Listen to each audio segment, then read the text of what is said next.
There is a psychological truth about humanity. It is a quiet understanding most people spend their entire lives avoiding. It is not complex. It does not require years of study to grasp. It simply asks for a moment of stillness. It asks for the courage to look inward, past the noise of daily living. We often think of psychology as a field for the unwell, a study of disorders, broken minds. We imagine it is for someone else, for those who cannot cope. But this view is far too narrow. It misses the larger, more universal story. Psychology is the study of why we hurt.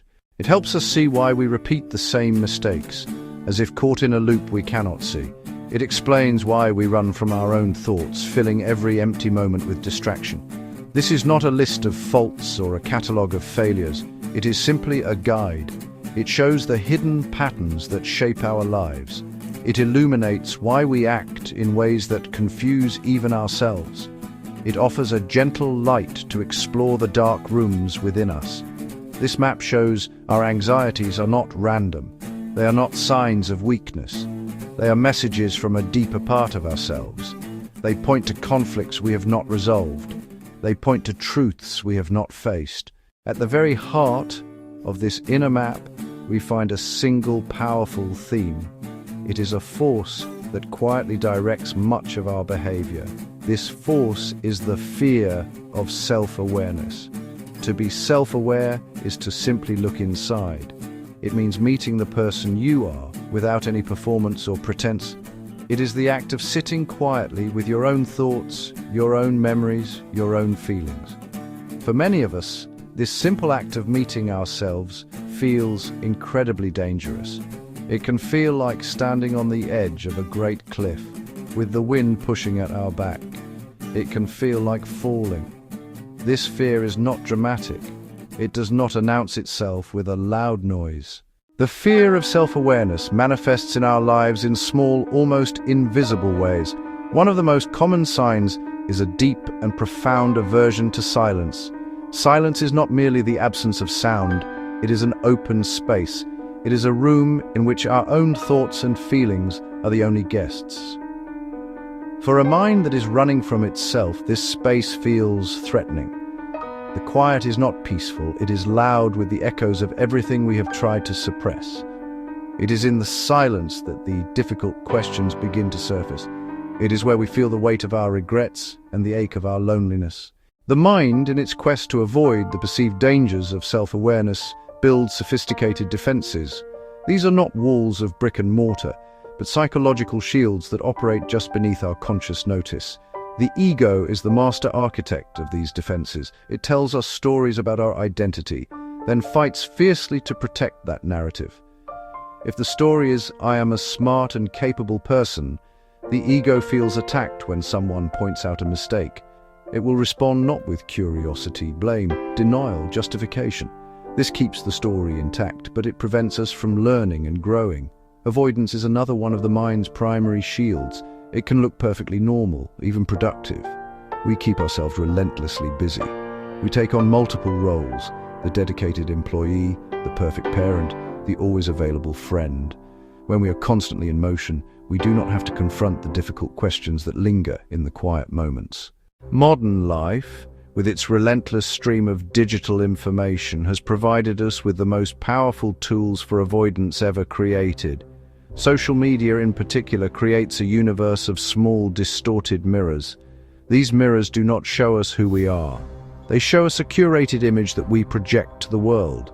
We spend hours crafting this image, selecting the right photos, writing the perfect captions, and performing a version of happiness or success.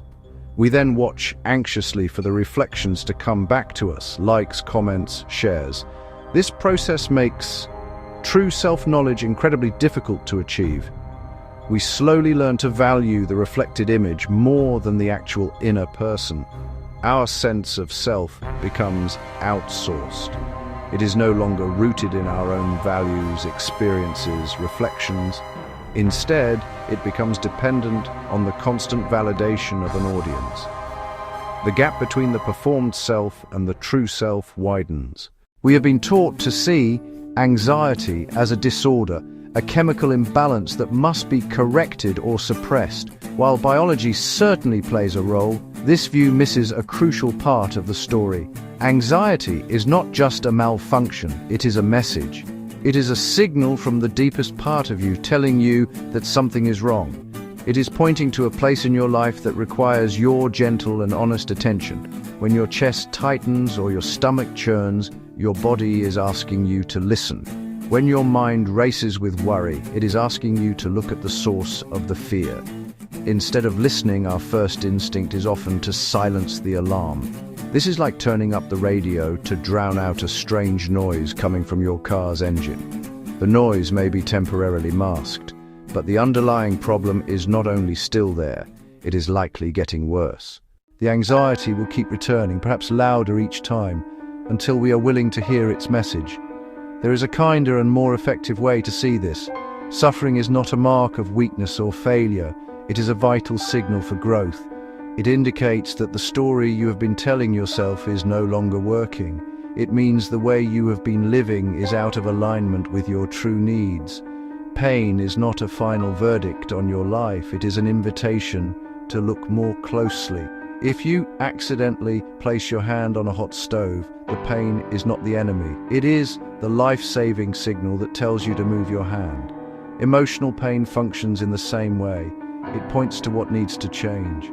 To begin this process of listening, you do not need to have all the answers.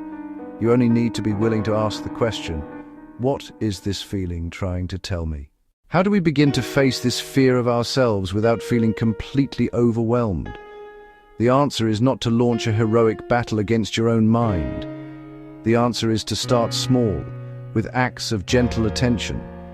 Begin by practicing short moments of quiet. You do not need to meditate for an hour. Simply sit for 1 minute without your phone. Just breathe. Notice one feeling that is present in your body. Give it a simple name. There is a feeling of sadness. I can feel anxiety in my chest. Do not judge it. Do not rush to fix it. Just let it be there for 1 minute. This small act of meeting a feeling builds a new kind of inner muscle. Over time, that muscle grows stronger. You find that you can sit with discomfort for a little longer. You learn that feelings, even painful ones, are like weather. They arrive. They stay for a while. They change. You can learn to hold your own memories, your shame, your regrets, your hopes without being swept away. You discover that you are larger than any single emotion. You are the space in which the weather happens. Another step is to gently question the stories your ego tells you. Ask yourself, what is the story my mind is telling me right now? Then ask, is this story 100% true? The ego loves drama. It turns a small piece of criticism into a sweeping verdict on your worth. It turns a minor setback into proof of your ultimate failure. When you can see the story as just a story, not as objective reality, you create a small space. In that space, you can choose how to respond, rather than simply reacting out of fear. This journey of meeting yourself is not about fixing yourself. You are not a broken machine that needs to be repaired. You are a living being who needs care and attention. The greatest psychological fear is not pain.